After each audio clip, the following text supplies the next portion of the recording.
there's there's consistency in the idea that a lot of people have. Homeless people are going to use the money that they give them, or the resources that they give them, to fulfill their illicit pleasures and to fulfill their addictions. And a lot of people have had, I guess, experiences with the homeless that aren't too awesome. Maybe, like somebody said, getting robbed, or them begging for money, or being, nagging.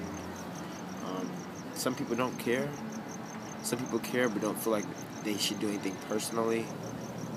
Some people... And what about you? How do you feel? How do I feel? I feel that...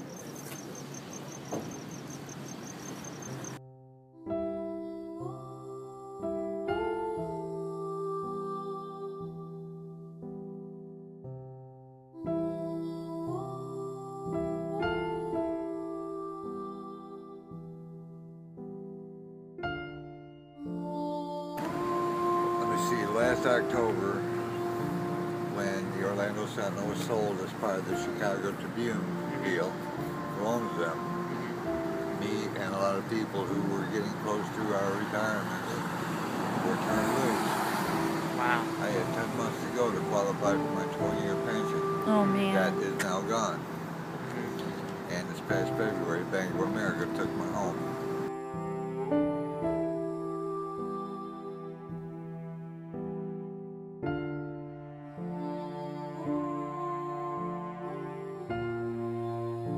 Like go home and take a shower, shave, brush your teeth, and get those nice shoes out. The shoes you only wear about 6 times a year. You know the shoes I'm talking about, right? Everybody's got them. You only wear those shoes, but you wear them for funerals, weddings, and job interviews. Everybody's got a pair of shoes like that. We don't. They don't have places to store stuff like that. There's no place to keep your stuff. They're homeless. It's hard to get a job and brush your teeth and shave every day and put on a fresh set of clothes and grab that cologne and go out for that job interview if you're living out of a backpack. That's true.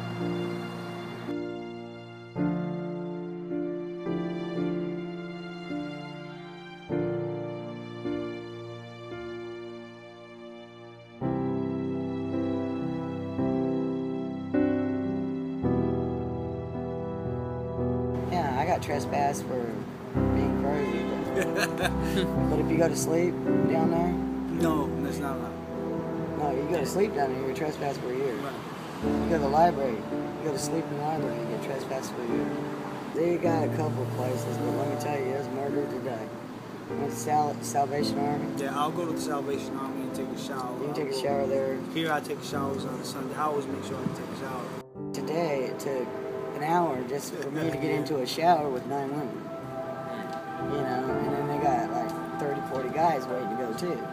But they only have a time limit, you can do it. So, I mean, if you're not in that time limit, you don't get your shower.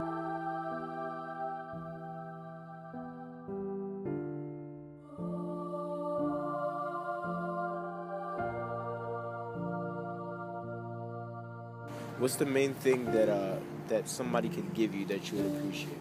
What's the As a homeless person? As a homeless person. Socks. Socks, right? Why socks? You haven't got a car, you walk everywhere you go, and you're living out of a backpack. You got 1, 2, 3 pairs of socks max. If you're lucky, you got 3 pairs of socks. Okay, you're cool for a day, 2 days. A week rolls around, you got 3 pairs of socks that haven't been washed, and you've walked, you walk 5, 10, 15 miles a day. Those socks wear thin. They get the smell, and the socks are like gold.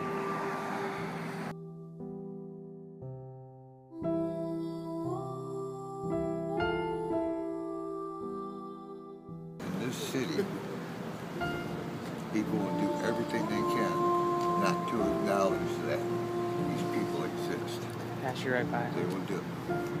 I have seen women with little children see somebody coming and grab their kids and go in another direction because they're the boogeyman they told their kids about. Right. When you do that, you take away, for a lot of people, you take away that hope for the future that they might have once had. Because now they feel they're not even qualified in the city to have somebody's love and respect. It's so disgusting. It's so sad that people will do this to people. And like I said before, I lived here 15 years ago, and it was never like this. These people would help you. Now, they have to discuss with you, they turn their eyes down, and they walk away. They can't look you in the eyes. It's hard to explain. It's bad all around. Yeah. I mean, it's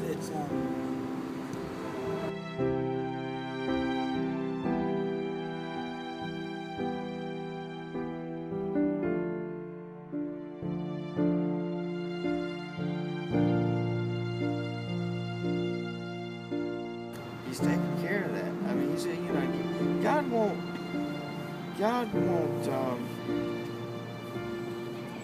bring you to something unless he's willing to bring you through it. When we're coming down here, I've honestly never done something like this. I was kind of hesitant on coming down here and meeting with these people initially.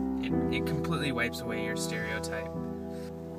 I don't know. It doesn't seem like anybody cares or understands the reality of what's going on. Yeah, and it's hard. It's hard to keep your faith when everything seems to be going wrong. You know, and I just can't imagine walking by a homeless pregnant woman and not wanting to stop. It's hard to understand unless you speak with these people and understand that, again, that not everyone is doing these things. Not everyone was a drunk and lost their home. Some people just got laid off. We can't stop. As God's people, we got to take care of everyone. And there's so many people who need help. So many people who need that support, that faith. You know, as Christians, we're supposed to have compassion. We're supposed to take action, not just walk by and not care. You know, it's about changing this, not doing the same thing we've always been doing. It's a great ministry, and I feel proud to be a part of it. I feel that Jesus said, whatever you do for the least of my brethren, you have done for me. So we're supposed to be clothing these people just like we'd clothe Jesus. We're supposed to be feeding these people just like we'd feed Jesus. If Jesus came to our house, if he came to the earth and didn't have a place to stay, would we open up our house to him? Would we do everything that we could for him? Would it matter to us? This has to matter to us. It must. If we're going to call ourselves Christians, we're going to have to show some incentive to go out there, to come out here and to do something. We're supposed to be the salt of the world. So what does that really mean?